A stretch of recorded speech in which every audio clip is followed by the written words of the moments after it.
ವಾದ ಮುಂದುವರೆದಿದೆ. ದರ್ಶನ್ ಪರವಾಗಿ ವಕೀಲ ಸಿವಿ ನಾಗೇಶ್ ಅವರಿಂದ ದರ್ಶನ್ ಸ್ವ ಇಚ್ಛಾ ಹೇಳಿಕೆ ನೀಡಿದಾಗ ಪಂಜರುಗಳೇ ಇರಲಿಲ್ಲ. ಹೇಳಿಕೆ ಪಡೆಯುವಾಗ ಪಂಚನಾಮೆ ಮಾಡುವವರೇ ಇರಲಿಲ್ಲ. ಪಂಚನಾಮೆ ಮಾಡ್ತಾರಲ್ಲ ಅವರೇ ಇರಲಿಲ್ಲ. ದರ್ಶನ್ ವಸ್ತು ಎಂದಿರುವುದು ಚಪ್ಪಲಿ ಶೂ ಆಗಿದೆ. ಸುಪ್ರೀಂ ಕೋರ್ಟ್ ಇಂತಹ ರಿಕವರಿಗೆ ಮಾನ್ಯತೆ ಇಲ್ಲ ಎಂದಿದೆ. ಸುಪ್ರೀಂ ಕೋರ್ಟ್ ಏನ್ ಹೇಳಿದೆ ಅನ್ನೋದನ್ನು ಕೂಡ ಉಲ್ಲೇಖಿಸಿದ್ದಾರೆ ಆರೋಪಿ ದರ್ಶನ್ ಪರ ವಕೀಲ ಸಿವಿ ನಾಗೇಶ್ ಅವರು.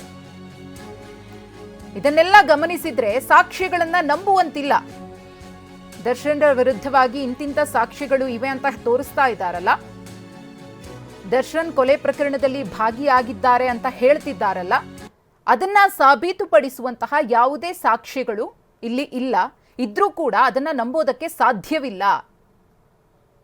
ಪಂಚನಾಮೆಯ ಸಂದರ್ಭದಲ್ಲಿ ಪಂಚನಾಮೆ ಮಾಡುವವರೇ ಇರಲಿಲ್ಲ, ಪಂಚರುಗಳೇ ಇರಲಿಲ್ಲ. ಅಂಥದ್ರಲ್ಲಿ ಇಂಥದ್ದೇ ವಸ್ತು ಇತ್ತು, ಇಂಥದ್ದೇ ಒಂದು ಜಾಗದಲ್ಲಿ ಸಿಕ್ತು, ಇದನ್ನೆಲ್ಲ ಪೊಲೀಸರು ಹೇಳೋದಕ್ಕೆ ಹೇಗೆ ಸಾಧ್ಯ?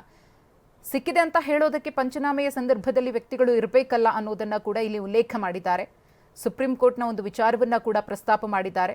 ಇದಕ್ಕೆಲ್ಲ ಮಾನ್ಯತೆ ಇರುವುದಿಲ್ಲ ಅಂತ ಹೇಳಿ ಸುಪ್ರೀಂ ಕೋರ್ಟ್ ಹೇಳಿದೆ ಅಂತ. ಹಾಗಾಗಿ ದರ್ಶನ್ರ ವಿರುದ್ಧವಾಗಿ ಇಲ್ಲಿ ಸಾಕ್ಷಿಗಳನ್ನ ಸೃಷ್ಟಿಸುವಂತಹ ಕೆಲಸ ಆಗಿದೆ ಅನ್ನೋದನ್ನ ಸಿವಿ ನಾಗೇಶ್ ಅವರು ತಮ್ಮ ವಾದದ ಸಂದರ್ಭದಲ್ಲಿ ಪ್ರಸ್ತಾಪ ಮಾಡ್ತಿದ್ದಾರೆ. ಅಂದರೆ ದರ್ಶನ್ ರವರ ವಿರುದ್ಧ ಏನೆಲ್ಲ ಆಗಿದೆ ಇಲ್ಲಿ, ಪ್ರಕರಣದಲ್ಲಿ ದರ್ಶನ್ರ ಪಾತ್ರ ಇಲ್ಲದಿದ್ರೂ ಕೂಡ ಅವರನ್ನ ಎಳೆಯ ತರುವಂತಹ ಪ್ರಯತ್ನಗಳು ಆಗಿದೆ, ಅವರನ್ನ ಸಿಲುಕಿಸುವಂತಹ ಪ್ರಯತ್ನಗಳು ಆಗಿದೆ ಅಂತ ಹೇಳಿ ಸ್ಪಷ್ಟವಾಗಿ ಗೋಚರವಾಗ್ತಿದೆ ಅನ್ನೋದನ್ನ ತಮ್ಮ ವಾದದ ಧಾಟಿಯಲ್ಲಿ ಸಿವಿ ನಾಗೇಶ್ ಅವರು ಮಂಡಿಸ್ತಾ ಇದ್ದಾರೆ. ಆದರೆ ಇದೆಲ್ಲದಕ್ಕೂ ಕೂಡ ಕೋರ್ಟ್ನಲ್ಲಿ ನ್ಯಾಯಾಧೀಶರು ಯಾವ ರೀತಿಯ ಪುರಸ್ಕಾರವನ್ನ ಕೊಡ್ತಾರೆ, ಈ ಎಲ್ಲ ವಾದದ ಅಂಶಗಳು ದರ್ಶನ್ರಿಗೆ ಬೇಲ್ ಕೊಡಿಸುವಲ್ಲಿ ಎಷ್ಟರ ಮಟ್ಟಿಗೆ ಯಶಸ್ವಿಯಾಗುತ್ತವೆ ಅನ್ನೋದೇ ಸದ್ಯದ ಕುತೂಹಲ. ವಾದದ ಸಂದರ್ಭದಲ್ಲಿ ಏನೇ ಹೇಳಬಹುದು, ಆದರೆ ಅದಕ್ಕೆ ಸಂಬಂಧಪಟ್ಟಂತಹ ದಾಖಲೆಗಳು ಇರುವಾಗ ಅದು ತುಂಬಾನೇ ಸ್ಟ್ರಾಂಗ್ ಆಗಿ ನಿಂತ್ಕೊಳ್ಳುತ್ತೆ. ಕಾದ್ ನೋಡೋಣ ಏನಾಗುತ್ತೆ ಅಂತ.